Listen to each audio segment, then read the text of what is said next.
ભુજના સોમૈયા નગર વિસ્તારમાં છેલ્લા કેટલાય દિવસોથી ગટરની સમસ્યાથી સ્થાનિક લોકો ત્રસ્ત થયા છે। ત્યારે આજે ભુજ નગરપાલિકા ખાતે લેખિત રજૂઆત કરી ઉકેલ લાવવા માંગ કરી હતી।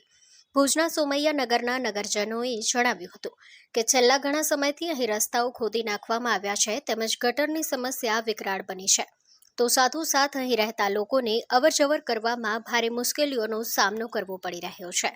ત્યારે ચોમાસું માથે છે અને ગટરની સમસ્યા યથાવત છે। ગટરની સમસ્યાને લઈ સ્થાનિકોમાં નારાજગી પ્રવર્તી જવા પામી છે। ઉપરાંત ગટરની સમસ્યા ઉકેલાઈ નથી, નગરપાલિકા દ્વારા બનાવવાની કામગીરી હાથ ધરવામાં આવી છે। સ્થાનિક લોકોનું કહેવું છે કે ગટરની સમસ્યા પાકા રોડ રસ્તાનું કામ શરૂ કરવામાં આવી છે। જો આ મામલે યોગ્ય ઉકેલ નહીં આવે તો સ્થાનિક લોકો ગાંધી ચિંધ્યા માર્ગે જવાની ચીમકી ઉચ્ચારી છે।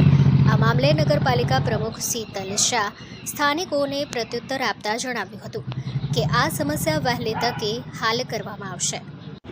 મારું નામ મિત્તલ વીરેન ઠક્કર છે, વોર્ડ નંબર 10 માં રહું છું, સોમૈયા નગરમાં। આજે ગટરનું કામ 12 મહિના પહેલાં ચાલુ કરવામાં આવ્યું તો આજ દિવસ સુધી પૂરું કરવામાં આવ્યું નથી। એના માટે અમે નગરપાલિકામાં રજૂઆત કરવા આવ્યા છીએ।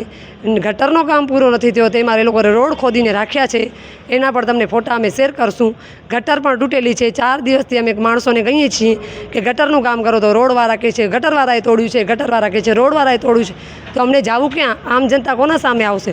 એટલે આજે અમે બધાએ સોસાયટીવાળા રજૂઆત કરવા નગરપાલિકા પ્રમુખશ્રીને આવ્યા છે।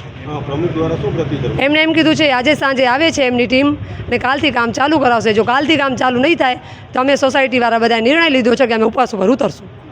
આજે 12 મહિનાથી અમે એટલા હેરાન થઈ ગયા છીએ ને કોઈ જો આવ્યું નથી।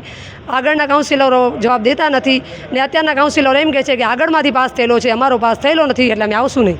સ્થાનિક જે વોર્ડ નંબર 10ના ઉમેદવારો છે, નગરસેવકો છે, એમના દ્વારા શું કહેવામાં આવે? એમના દ્વારા એમ જ કહેવામાં આવે છે કે અમારા ટાઈમે આ રોડ પાસ નથી થયો, નથી ગટર પાસ થઈ એટલે અમે અત્યારે નહીં આવીએ।